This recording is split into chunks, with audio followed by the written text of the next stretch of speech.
when I am at fault. Okay. You have my, yeah. There you go. So, a Christian's response when I am at fault. So, pag ikaw na may kasalanan, ano ba talagang respond mo?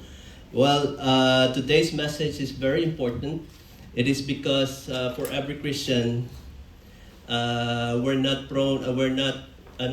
exempted on this one.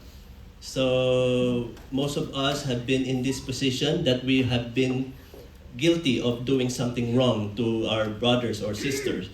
So I have a question before we continue. Don't take this question seriously. How come women don't usually say sorry?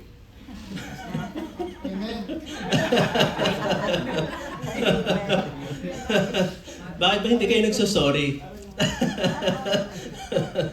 So don't take that seriously, but I think our fathers here would agree that women don't usually say sorry. No? I think that is a mystery that only God can answer. Anyhow, it's not just for women only. It's for all of us. But before we continue, let's pray first. Yeah? Okay. Father in heaven, today we acknowledge that you are a great God and a wonderful God. We pray, O Lord, that our worship today will truly bring honor and glory to you. It is my prayer that you will heal broken relationship because of something that we have done against our brothers or sisters. May you free us from anger and wrath and to something that does not help us, O Lord, from growing into our spiritual life.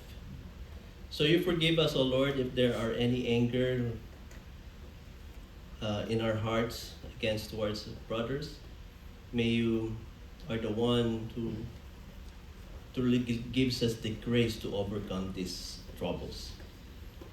And as we listen to your word, I pray that this will be powerful to us, that it's not just a principle in life, but also a principle that we can live out in our daily lives.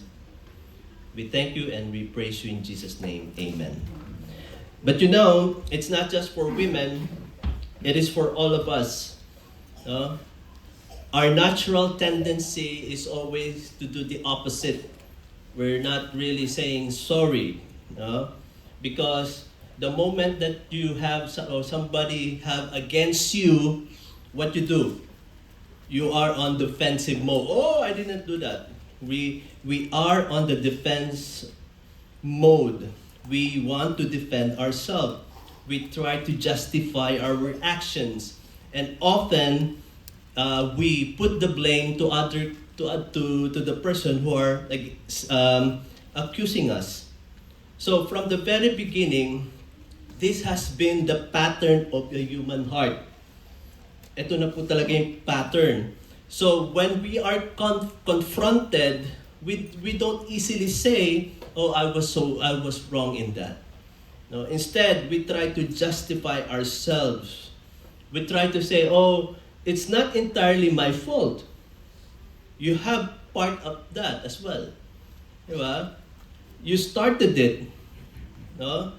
You don't understand my situation. Those are the words that we easily say. No? When somebody is accusing us of doing something wrong to them. But the truth is, ito po, I want you to understand how we respond reveals our walk with the Lord. Do you agree? How we respond towards accusation of you have committed something reveals of your spiritual maturity. Okay? And when we know how to acknowledge that it is our fault, it is displaying the maturity that you have. Do you get the point? both ways will manifest your maturity. You agree? And also, both ways will display if you are immature. Now, relationship matters to God. Amen? It matters to God. Because in Christian faith, it is not just about rules. It's not just about obedience. Well, in fact, from the very beginning in Genesis, after the fall of man, God had already made a plan to restore relationship from him to man.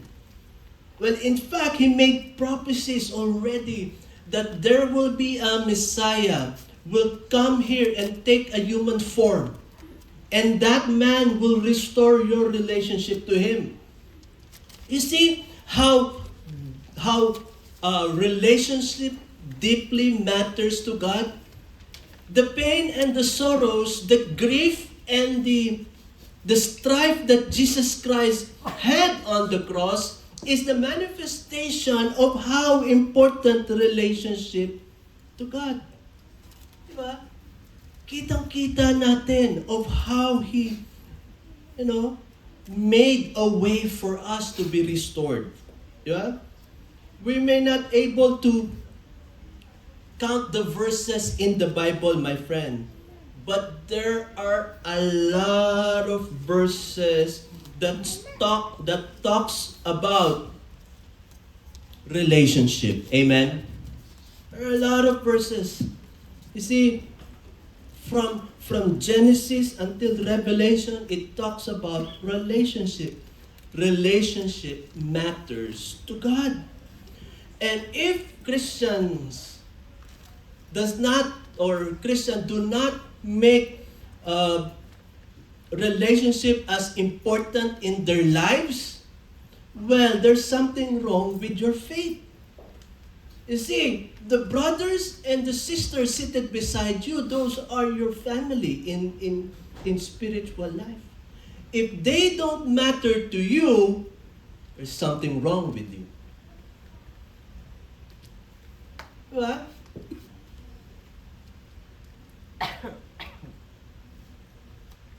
God restored the relationship that was broken before.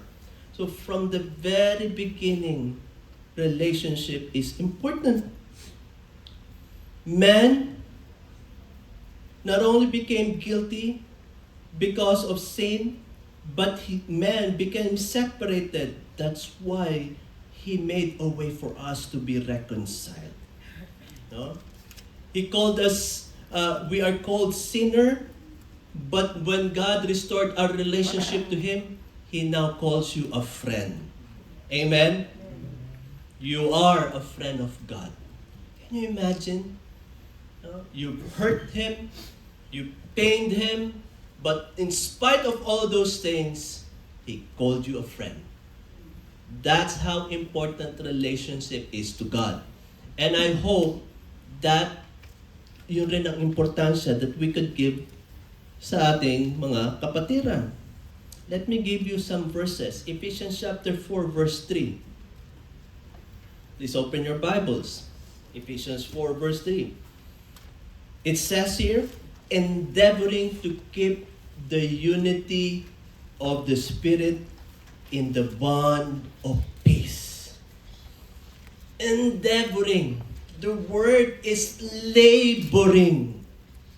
Do you agree?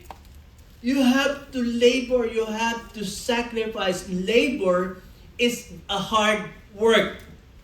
Diba? You have to carry something heavy, or probably your work is a lot of walk. No? In my work, I think most of the time, I have almost 10,000 steps in a day. In that small room, in that small clinic. But I can have 10,000 steps, almost 10,000 steps. And I feel tired, but I have to labor. And that is the same thing with relationship. You have to endeavor, you have to labor to keep the unity Another verse, Romans 12 verse 18. It says there, it be possible as much as lieth in you, live peaceably with all men. Okay? Hanggat maaari, tatagalugin ko na ha, if it's possible, hanggat posible, live peaceably with men. With all men. Not just men. With all men. Okay? And the Bible says as well, on Matthew chapter 5 verse 9, blessed are the peacemaker. Blessed are the peacemaker, for they shall be called the children of God. So in order for you to be identified as children of God, you should be a peacemaker. You're not the one who's creating division. You're not the one who's creating pain towards other believers. Blessed are the men. Blessed are the peacekeeper, for they shall be called the children of God.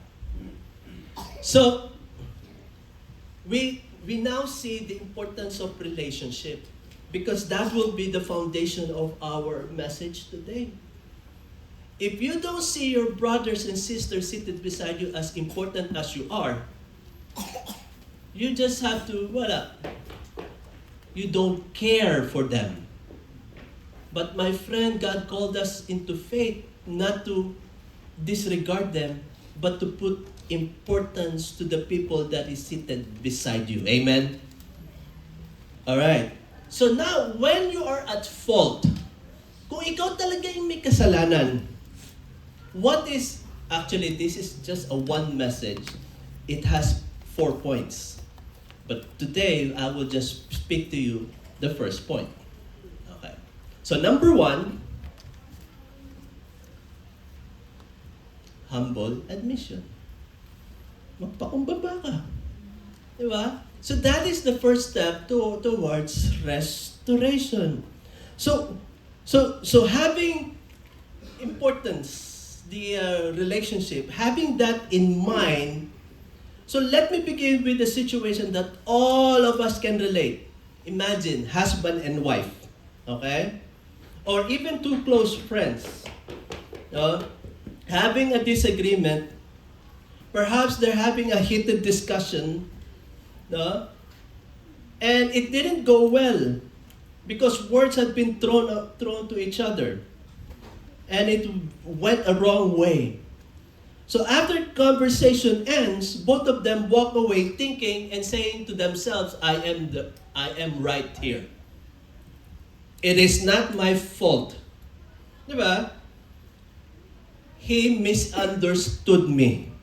Okay? While the other half, probably the wife, saying also to herself, no, that is his fault. You see? And now the situation, what happened? It stopped. Yeah. Because nobody wants to give in or move backward so that relationship would thrive. Diba? Because both of them are pushing what they think is right. Yan ang nangyayari. So no one wants to admit the fault. No one wants to take the first step because in their mind, they are right. You agree? Now, the issue is no longer about what has been said, or the issue there is no longer about the problem. The issue there is deeper than the problem now. It's relationship. It's relationship. No? It is what happening inside the heart of those two people having disagreement. In every disagreement, there is a lot more happening beneath than the surface of the problem. Because even being close to that person is no assurance that the relationship will remain healthy. No? If the heart is not dealt properly. Pag ang puso talaga na, ang yung naging problema na, hindi na talaga yung problema eh. Yung problema. Ang problema na dito is the person himself. The heart. No? Kahit you are the closest friend. No? Kahit ikaw pa yung wife, it will cause, parang iba na ang, there's a different side of the problem. Iba na. Because closeness in your relationship does not automatically produce understanding. Do you agree? Hindi naman ibig sabihin na close kayo. It means that that person would be able to understand you. No. Sometimes, the closer the relationship is, the deeper the hurt becomes. Do you agree? Diba? So, when misunderstanding is not resolved,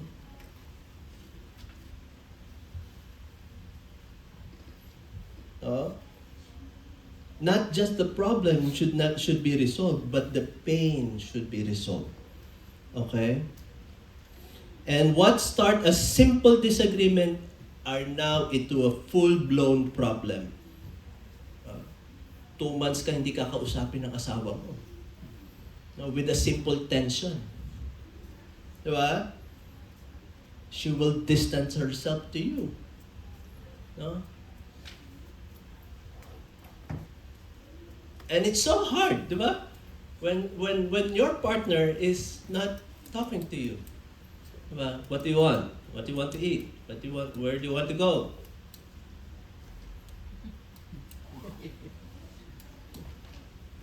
It's difficult. Diba? So, before we say the right attitude, let me give you some wrong attitudes about dealing conflict.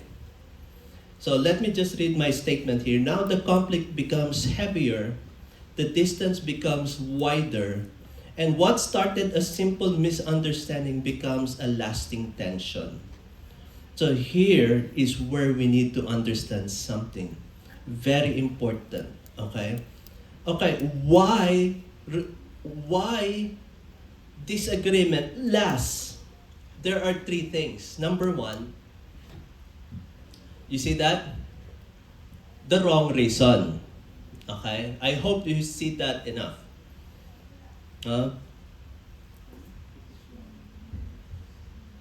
The wrong reason, it is wrong when it is not the right time to reason. You have to make sure na meron ring tempo. There's timing. Diba? It is wrong when it's not the right time to reason. Now, reasoning requires 2 ready hearts. Do you agree? Pag magre-reason out ka, you make sure that the other person is ready for your reasoning. Diba? Reasoning requires 2 ready hearts. If one is close, then the conversation will not happen. Do you agree? There should be mutual understanding. Okay, I will listen to your reasoning. Okay? Christian should learn the art of timing. Matuturin tayo ng timing. Di ba? Oh, Pastor, how come? The Bible says, dapat don't let your anger, bring until the sundown. Well, that's not the point. The point here that there is a certain time, a certain time that when the sunset comes, you should make that over. The Bible is only telling us that there is a certain time for your anger to keep it. No? Dapat rin matuto ka rin yung tao on the other side, matuto ka rin na you have to let it go. Diba? Let it go. But there's timing. Di ba? May timing pa rin. So Christians should learn the art of timing. Christian must learn to speak in wisdom, to act with wisdom, to say it on time. No? The Bible says, open your Bible in Ecclesiastes chapter 3, verse 7.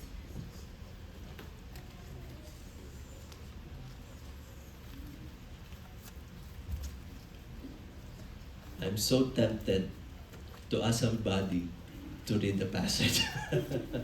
I feel like I was in Bible study. Okay. So let us read this together. Ready? Read. Nandiyan na po ba kayo? Ecclesiastes chapter 3, verse 7. Okay, ready? Read.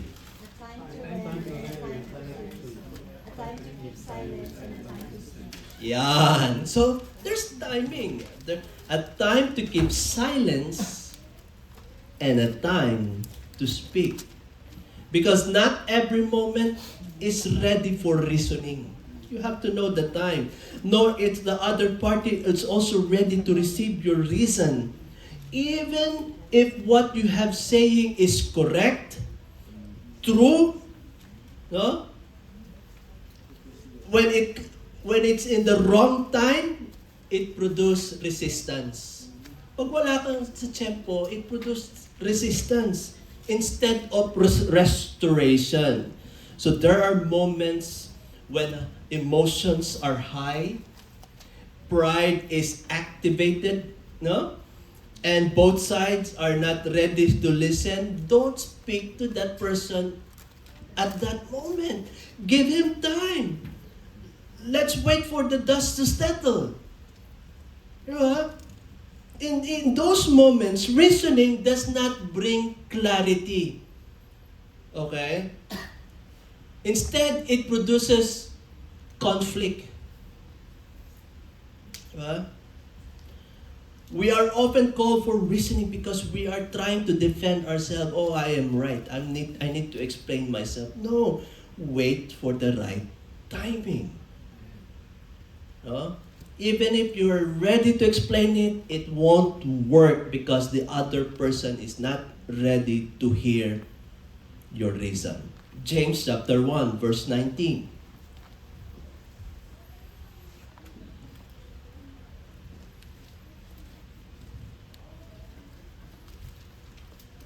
The Bible says, let every man be swift to hear, slow to speak, and slow to wrath. So the word swift here means eager and ready. So it means you're so eager and at the same time you are so ready. When that time comes, you are so ready to speak your reason. Diba? Darating yung panahon na yun, okay, I'll tell my reason. In other words, God is not concerned about talking, about your reasoning. No? He is more concerned of the readiness of your heart to listen as well. Diba? He is talking about that. So if other person is not in the place to hear, then reasoning will only make him pressured. So pressure usually produces resistance. Another verse in Proverbs 18 verse 2.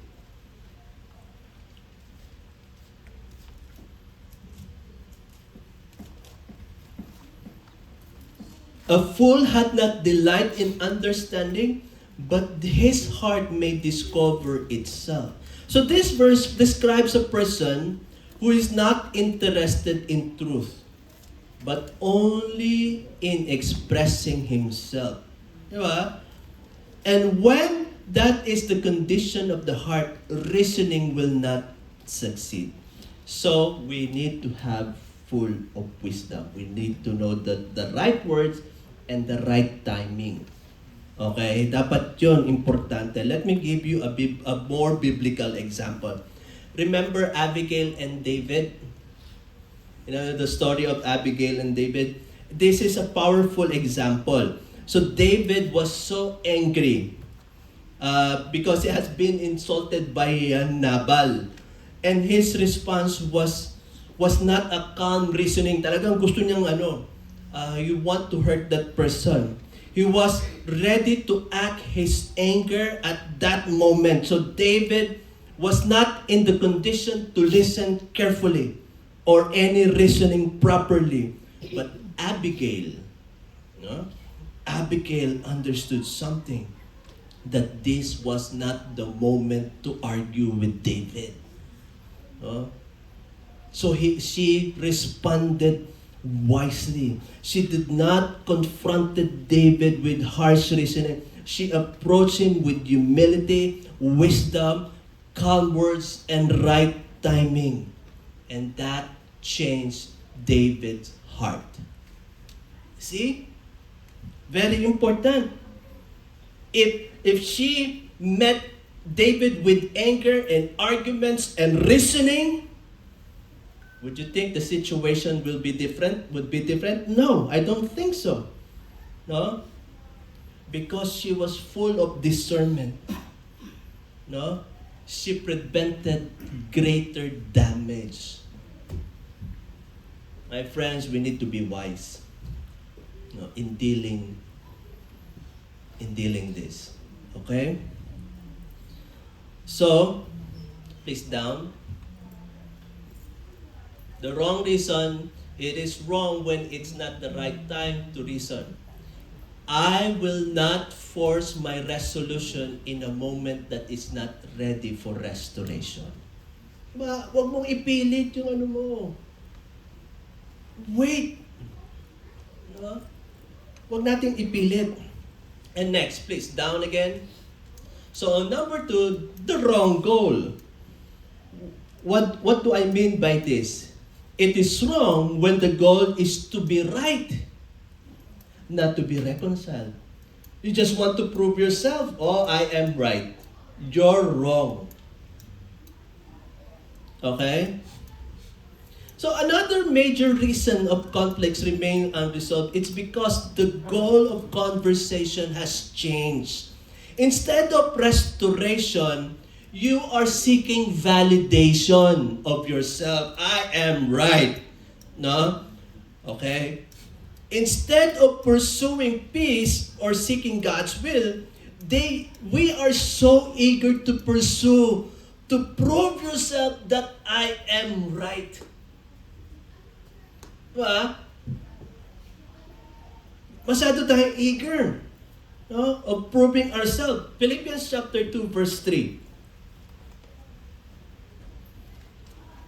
The Bible says, let nothing be done through strife or vain glory. The word strife, it means selfish ambition. Again, the word strife means selfish ambition. And vainglory refers to empty pride. So Christians, no, we should not have this kind of attitude, wanting to appear right and correct, and parang walang kasalanan, rather than pursuing what is right before that person and before God. You see, in this moment, the believer must ask, am I trying to win an argument, or am I trying to win that person back to me? Again, which is far important, relationship. Relationship.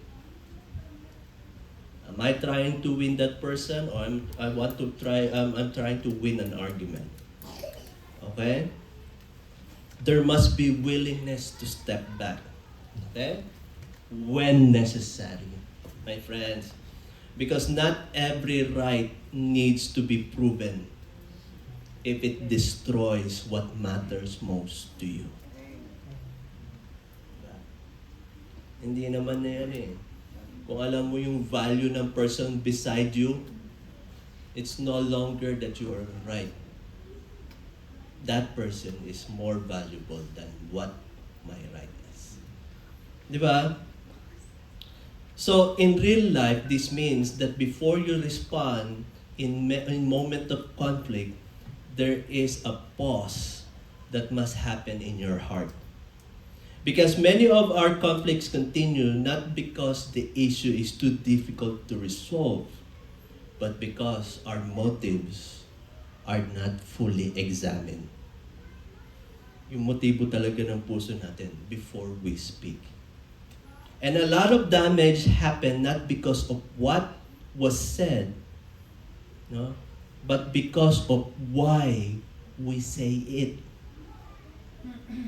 Probably you're just trying to get even. Sinaktan mo ako rin. Diba? So before words come out to your mouth, from your mouth, there must be first an internal check before God. Why do I need to speak these words? Am I trying to restore relationship or I'm trying to defend myself? Diba? Because if the motive is self-defense, even right words will not carry. Even the right words will carry a wrong spirit, and that is our third point. But before that, let me read to you, please down. The wrong goal. So when winning becomes the goal, reconciliation becomes the casualty. Diba? Becomes the casualty. If your goal is to win an argument, you will eventually lose relationship. If that is your goal. Okay? And number 3, please down. A wrong spirit. It is wrong when unforgiveness is quietly sustained in your heart. Ito yung yung matagal magalit. 15 years na galit ka pa. Anong kasalanan? Kumupit siya sa akin ng $50. Di ba? My friends, you're destroying yourself kung ganun po tayo magalit. Or, kung di ka man ganun magalit, you're easily angered. Iba rin yun yung madali kang magalit. Yung kada kipot may galit. Iba rin yun. But anyhow, hindi yun yung ko. It is wrong when unforgiveness is quietly sustained in the heart. Yung rekindling the pain and the hurt and the anger in your heart, inaalala mo. Parang it's your devotion. Every afternoon, 3 o'clock, you will remember that person. Oh, I hated him.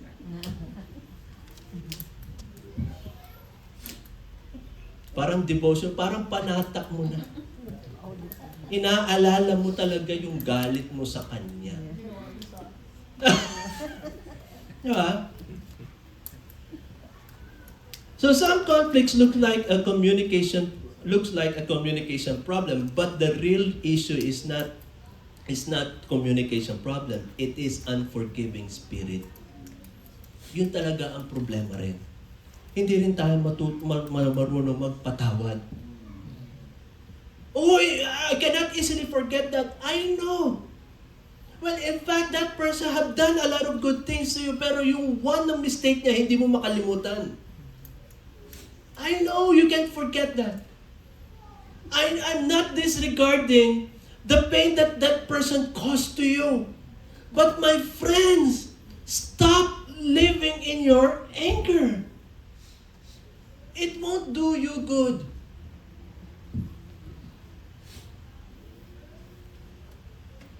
Diba? Paglabas mo sa bahay, nag-away kayo ng asawa, pagsakay mo sa TTC, halos mamura mo pati driver. Na wala namang kinalaman. What? Diba? Unforgiving spirit. So on the surface, the issue may already have been talked about. Probably nag-usap na kayo, nagngitian na kayo, there's a exchange of words, there's explanation, maybe given, probably some apologies, I'm sorry. No? But internally, asar ka pa rin. Di ba? Eternally, nagngingit-ngit ka pa rin sa galit. Di ba? Something is still unresolved. Because even if the issue has been discussed, the wound is still there. The pain is still there. And you carry it in your heart. But, my friends, the Bible is telling us to deal with it. Kung nasaktan ka, deal it. Deal with it. Let me give you a verse so that you would understand. Colossians chapter 3, verse 13.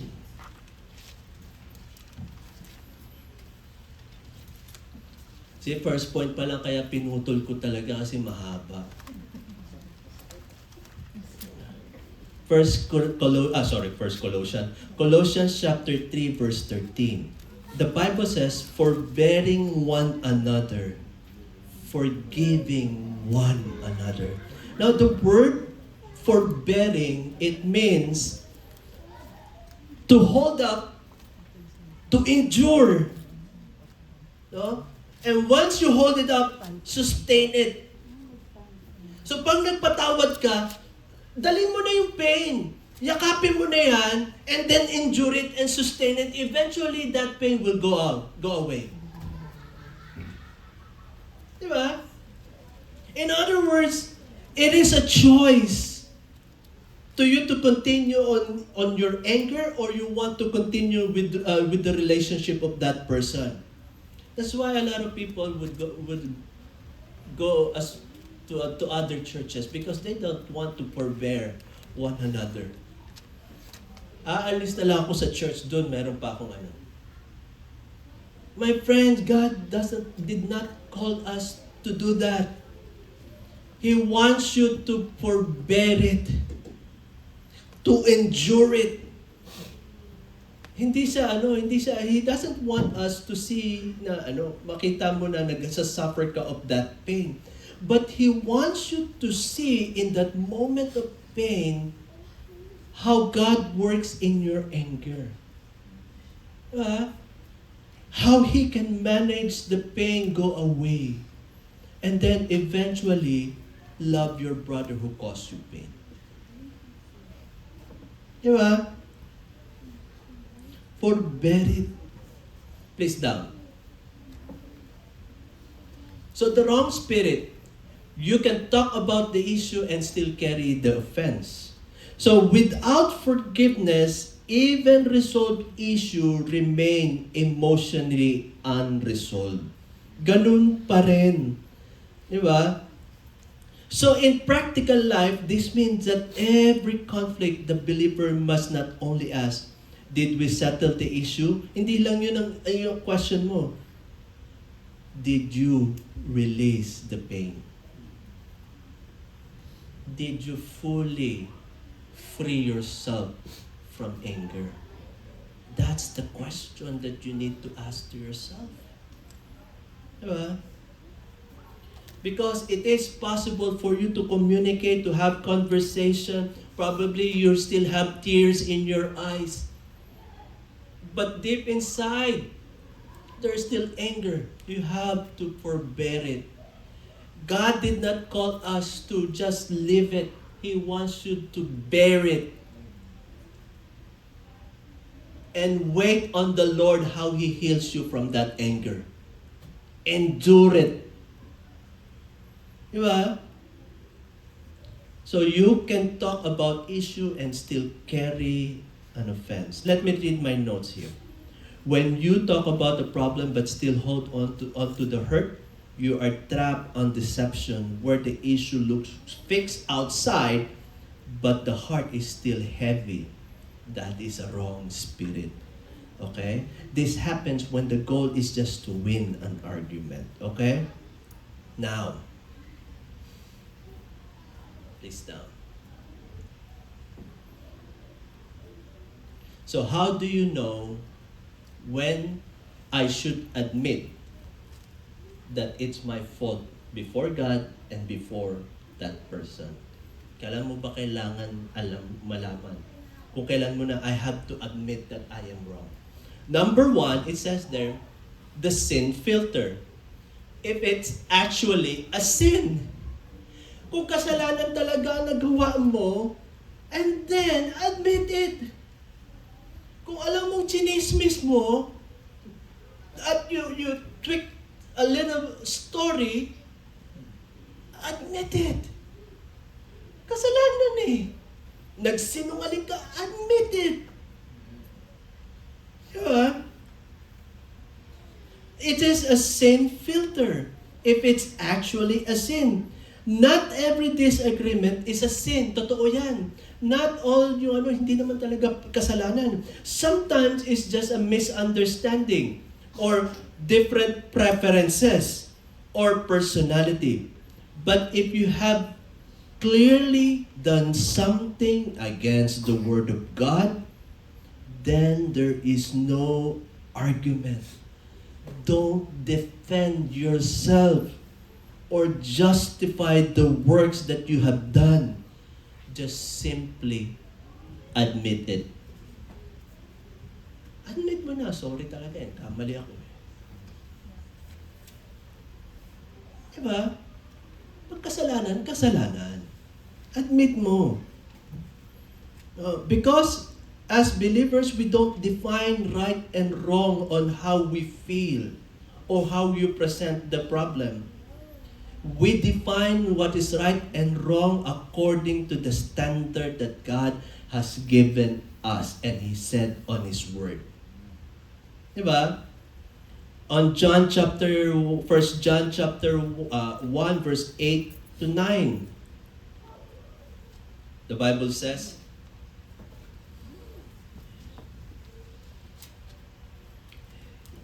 if we say that we have no sin, we deceive ourselves, and the truth is not in us. If we confess our sins, He is faithful and just to forgive us and to cleanse us from all our sins. The word confess means to agree with God. The reason you are confessing what you have done because you are agreeing what the Lord had said to you. That is a sin. Okay? Not the way pride tries to explain it. So confession is not negotiation. Confession is not about negotiation, who is right or wrong. It is your devotion to divine truth or commandment God has given us. So when God identifies something as sin, we believers don't defend ourselves. We surrender. We admit. Okay? Number 2, the contribution filter. What do I mean by that? Do you have a part on that, something like a division in the church? Like a chismis had grown into something? Do you have part of that? You may not be the main culprit of that problem, but you have part of it.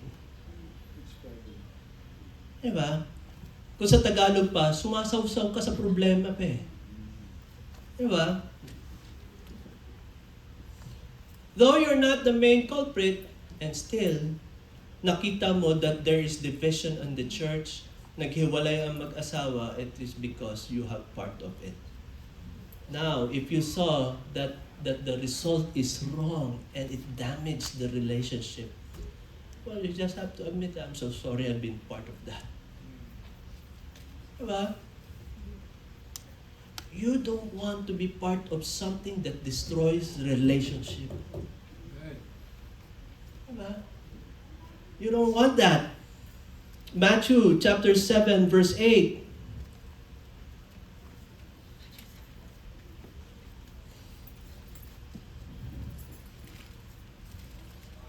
And why? Beholdest thou the mote that is in thy brother's eyes, but consider it not the beam that is in thine own eyes. Nakikita mo yung muta ng kapatid mo, pero hindi mo nakikita yung malaking sagabal dyan sa mata mo. In slang Tagalog words. So, on this verse, Jesus is teaching that before you focus on the faults of others or find faults towards other people, we must first deal with our own involvement of that problem. Because maturity is not just knowing what they did wrong, but honestly saying, I had contributed on something so that that problem grows. So the issue is not always, did I start it? The real question is, did I added something to it? Diba? Nakidagdag ka pa eh. Next, the Spirit filter. What do I mean by that? Is the Holy Spirit convicting you? Mali yata itong ginawa ko. Hindi ko pinaglutuan si Gab ng hapunan niya. Hindi ginagawa ni Jennifer yun. Ano lang.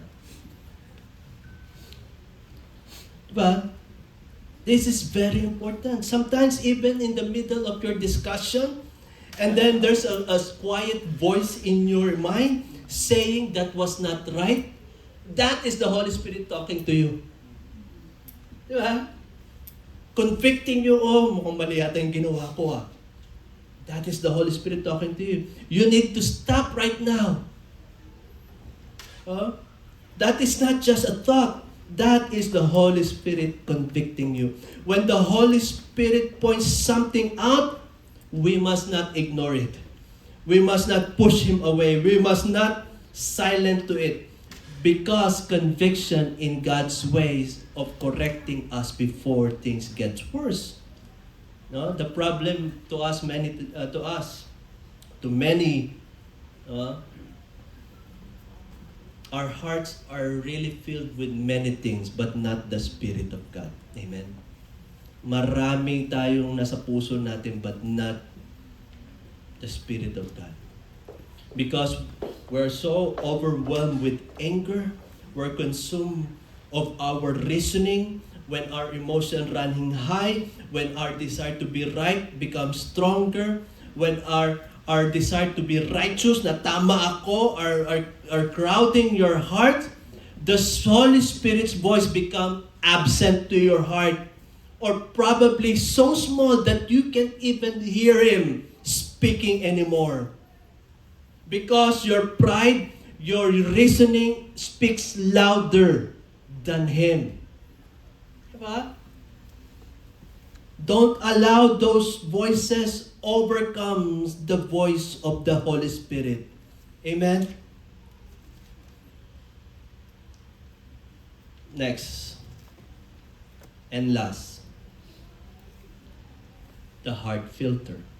What do I mean by that? So when you have discussion,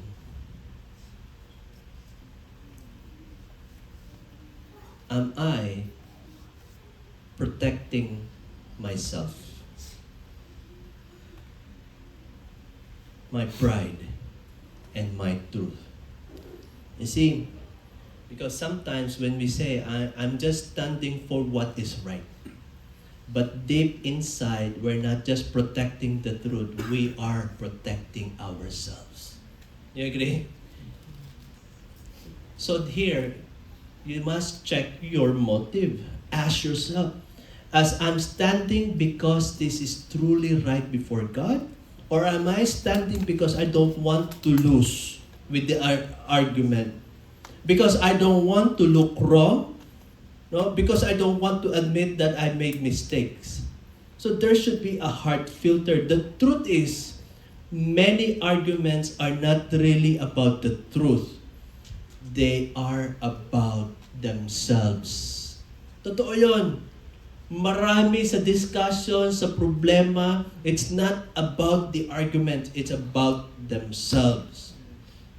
The pride will always push to defend ourselves. No? So while humility will always lead us to examine ourselves. Proverbs chapter 16. verse 18. Ready? Pride goeth before destruction, and a haughty spirit before a fall. So the word pride here refers an inflated self-sense. Alam mo yung inflated? Yung when you blow a balloon, it inflates, di ba? Lumalaki. So that is how pride was pictured in the Bible. When a person is elevated in their own eyes, they become unable to see their own fault. Okay? And clearly, the praise goeth before destruction. So in other words, pride does not only affect how we see ourselves, it eventually affects how we treat others and even how we respond with correction. So my friends, a heart filter. So don't ask the question, am I right? But ask the question, is my heart still reachable or teachable before God? Teachable pa rin ba tayo sa ating puso? O masyado tayong pop up sa knowledge natin? Diba? Now, this is just my closing. Now think about this. If both believe they are right, how will relationship ever move forward? No. The truth is, it will not. If both remains where they are, the relationship will stay tense, distant, and unresolved. So what must happen? Choose humility. Choose humility over being right.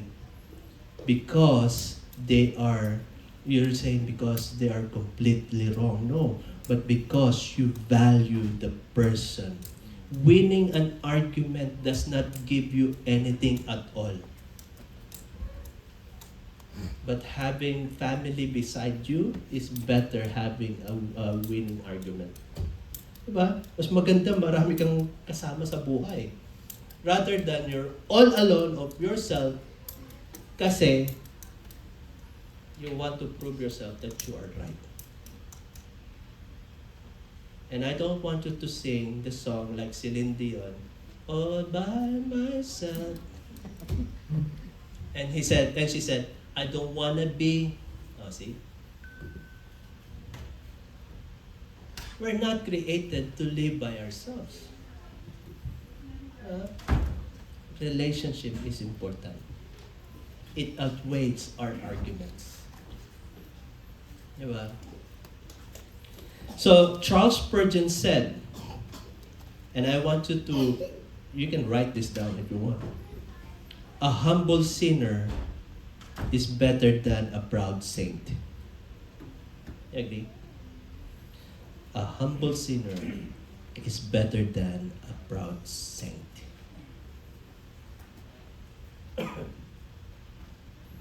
So as we come to the end of this truth, the question is no longer who is right and who is wrong. The question is, what matters most to you?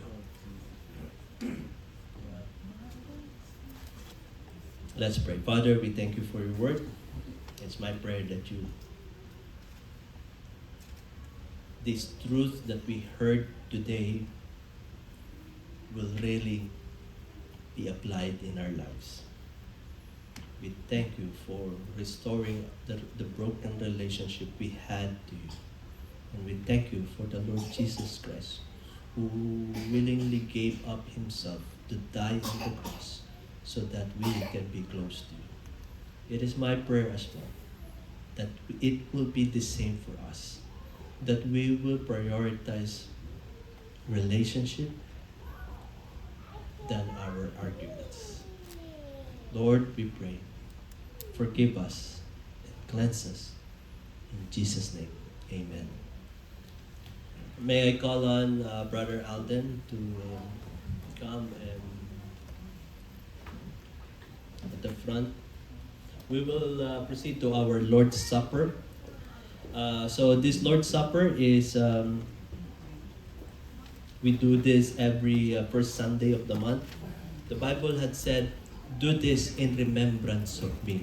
So we're doing this in remembrance of Jesus Christ, the cross, and the pain and the suffering that He had done on the cross. We should remember that, and not only that, also the ascension of the Lord Jesus Christ. Because as we have spoken we have heard the preaching last Sunday, it's a series of events. The suffering, the death, and the ascension of the Lord Jesus Christ are all in one topic, it's salvation. So we remember those things. And we thank the Lord that He is so willing to take that sacrifice so that we can be restored. Now, just a few reminder, if you haven't accepted the Lord Jesus Christ as your Lord and personal Savior, please let the element pass to you. Now, if you have question why we don't let you to participate on the Lord's Supper, I can explain it to you after the service. Okay? But if you have accepted the Lord Jesus Christ as your Lord and personal Savior, you can participate. But for those who have accepted the Lord Jesus Christ and not been baptized with immersion, only by sprinkling, okay, please let the element pass over you as well, because I will tell you the reason after the service. Okay, so may I request everybody to please rise? And may I request Brother Alden to pray for our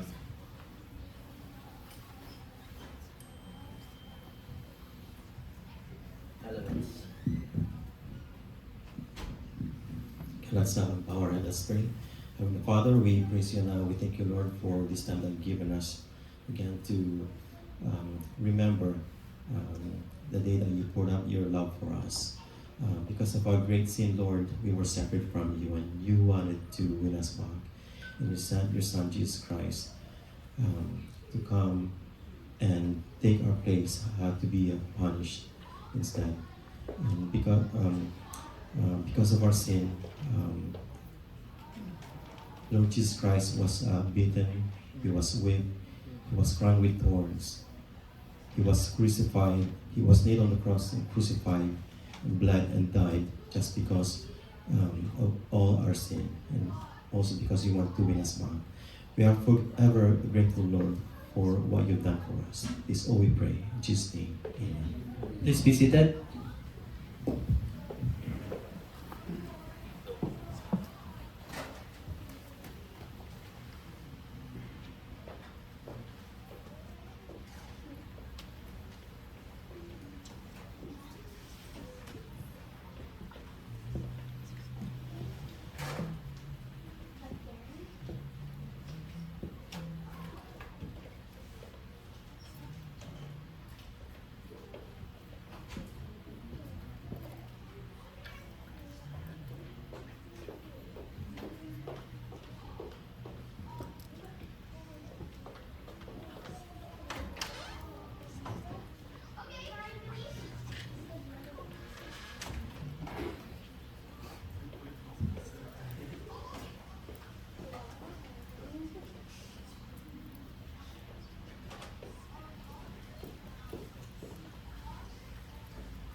Let's open the first key.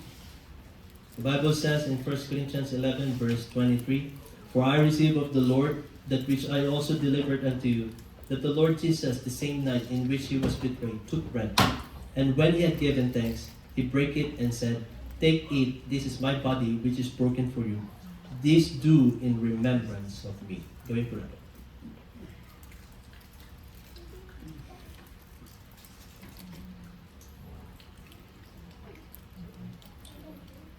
And after the same manner, he also took the cup, and when he had supped, saying, "This cup is the New Testament in my blood. This do as often as you drink it in remembrance of me." Let's do it.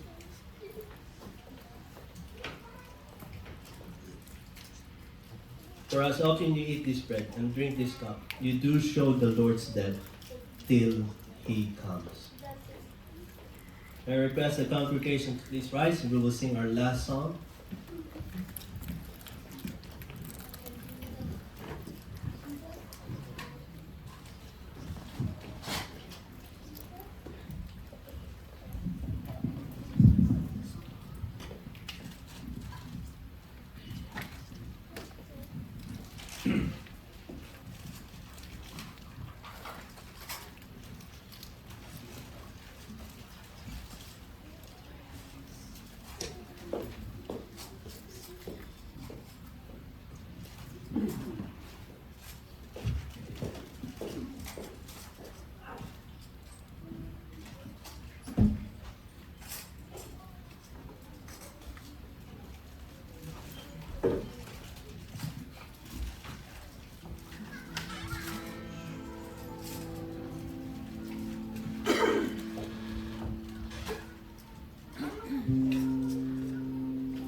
Just as I am without one thing, but thou thy blood was shed for me, and thou bidst me come to thee, O Lamb of God, I come,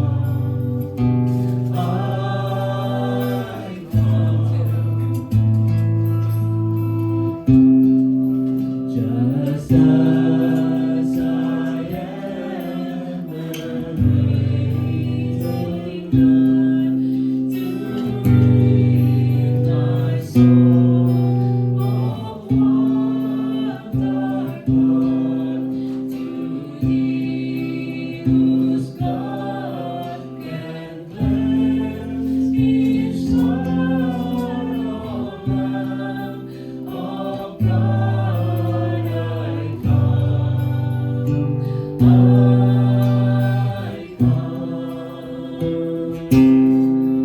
just as I am, don't come above, remain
Thank you, Lord, for your word. Indeed, that you're truly great, that you allowed us to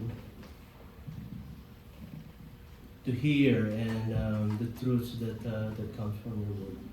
Lord, give us a humble heart towards our brothers, towards our sister, that we will always acknowledge if we are on the right, if we have made offense to them, that we will have the humble heart to admit it and say sorry. Lord, I'm praying that relationship will be far more important than ourselves. Lord, we thank you and we praise you. May the Lord bless you and keep you. May the Lord make his face shine upon you and be gracious unto you, now and forevermore. Amen. Amen. Please be seated, and Brother Gab will do the announcements.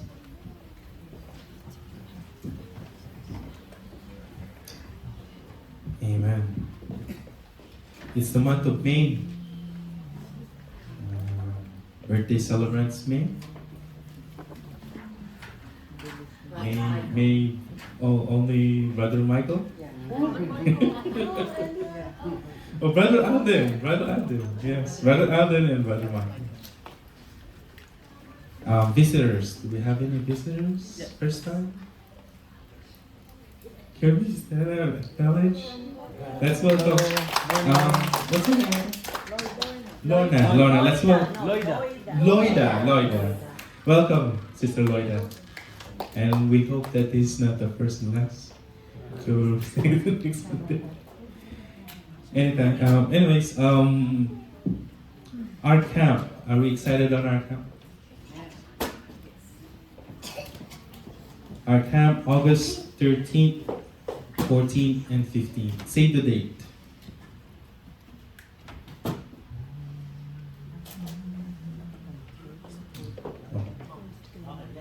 Yes.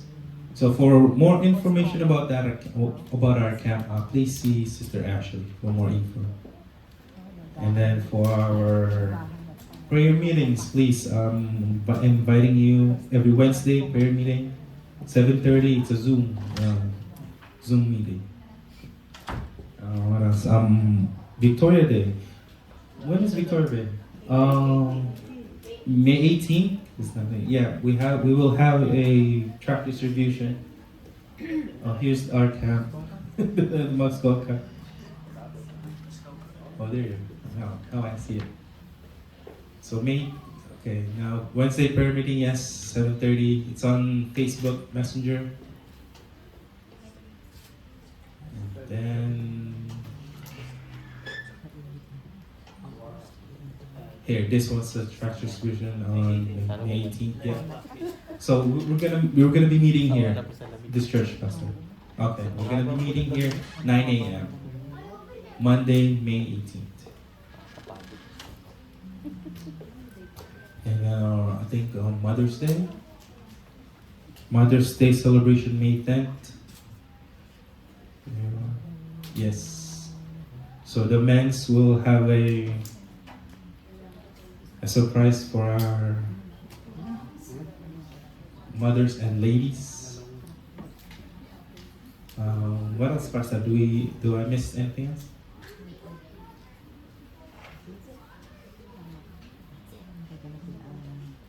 That's it.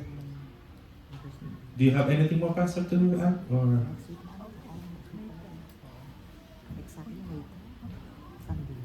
So on Mother's Day, I'm encouraging everyone to please invite your family, your friends to celebrate with us on Mother's Day. Because the men have prepared something not so special, but it's a special because we prepared it. Let's continue to pray for that event as well as those tax distribution, because we will be doing tax distribution at the same time we will be doing prayer walk. So we will pray for our community, that God will open the door for us to reach out the community, the community that we had around para ma-reach sila ng gospel. So please continue to pray for that. And also for our evangelism explosion, please put it in the chat group, your available date. It's either Saturday and Sunday, or Sunday, Monday, holiday for so that everybody would come. because we need the evangelism explosion seminar so that you will be ready in reaching out the people sa ating vicinity. Thank you. All right. Can we all stand as we close in prayer? Dear Lord God, our Heavenly Father, Lord, we thank you, Lord, so much for your loving kindness. We thank you, Lord, so much for the successful worship, Lord God, that we have given you, Lord. Lord, I pray, Lord, that you please lead us and guide us, Lord, this true week. And Lord, I pray to you, Lord, the food that we're about to eat, Lord God. I ask, Lord, please bless this food, oh Lord, to give strength and nourishment to our body. Lord, this we pray in your holy, mighty name, Jesus Christ, our Savior, we pray. Amen. Amen.